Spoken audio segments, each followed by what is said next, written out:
"I'll bet you $50 even money," said the American, who was sitting nearest the door in the opulent lounge of the homeward-bound Elephantine, "that man over there is murdered within a fortnight."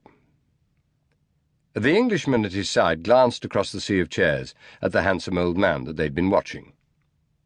£10, he said. "All right, I'll take you.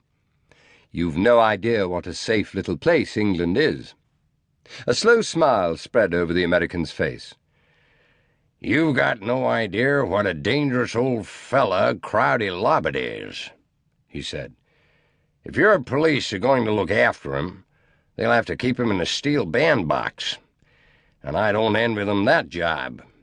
It's almost a pity to take your money, though I'm giving you better odds than any insurance corporation in the States would offer."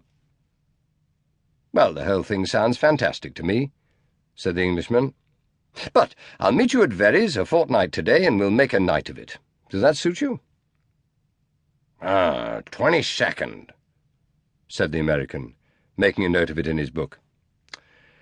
"Seems kind of heathen celebrating over the old man's corpse. He's a great old boy." "Drinking his health, you mean?" said the Englishman confidently. "Scotland Yard is very spry these days. Oh, that reminds me," he added cheerfully. "I must take you to one of our nightclubs." On the other side of the ship's lounge, the loquacious Turk, who'd made himself such a nuisance to his fellow passengers since they put out from New York, was chattering to his latest victim. "Very courageous of him to come down for the concert," he was saying. "He is a marked man, you know. I don't think there is any doubt about that. 4 murders in his household within the past month, and each time his escape was a miracle."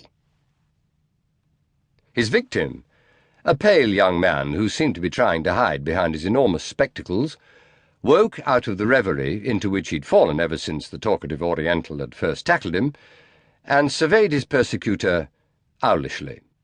"Oh, not that nice old gentleman over there," he said. "Well, the one with the white hair? 4 murders in his house within a month? Oh, that ought to be stopped. He's been told about it, I suppose?" Since this was the first remark with which the young man had favoured him, the board jumped to the conclusion that he'd inadvertently stumbled on a mental case. It was inconceivable to him that anyone should not have heard of the now famous Miss Fire murders, as the press had starred them, which had filled the New York papers for the past 4 weeks. The young man spoke. "Who is the stormy old petrel?" he said.